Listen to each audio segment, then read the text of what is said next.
కృష్ణా వరద ప్రవాహం 2వ నెంబర్ ప్రమాద స్థాయిని దాటినందున నదీ పరివాహక ప్రాంత ప్రజలు అప్రమత్తంగా ఉండాలని అధికారులు హెచ్చరించారు. మరోవైపు ఇంతటి ప్రవాహం ఎప్పుడూ చూడలేదని పలువురు అన్నారు.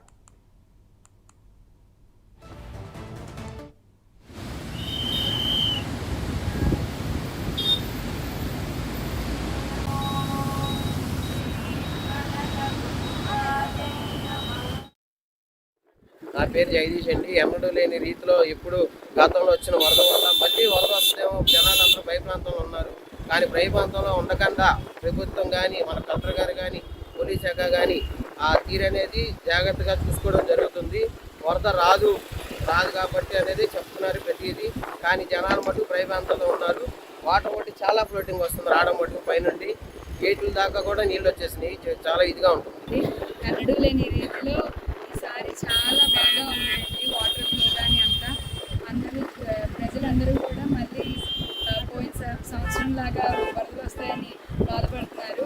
కానీ ఏ వరద లేదని మనకి డిస్ట్రిక్ట్ కలెక్టర్ కానీ అందరూ చెప్తున్నారు. కానీ వ్యూ అయితే చాలా బాగుంది. అందరూ వచ్చి ఒకసారి చూడాల్సిందిగా కోరుతున్నారు.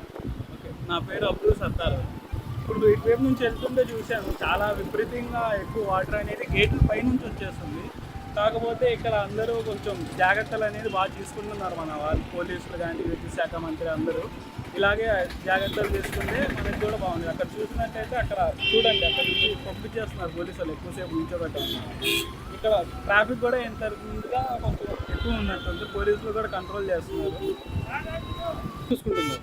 పోలీస్ శాఖ వాళ్ళని చూడొచ్చు. ఇప్పుడు కన్నా ఎక్కువ మంది పోలీసులు వచ్చారు. బాగా గట్టిగా చర్యలు అనేది తీసుకుంటున్నారు. ఎక్కువ కూర్చోబెట్టకుండా పోలీసులు ట్రాఫిక్ ఏం లేకుండా ఎక్కువ చూసుకుంటున్నారు. ఎటువంటి జరుగుతుంది కాబట్టి మనం అక్కడ ఎక్కడ ఎవరు నుంచోకుండా వెళ్ళిపోతున్నారు. అలా చెప్పడం వల్లే మనకు కొంచెం ట్రాఫిక్ అనేది, మనకి భయం అనేది పోయింది.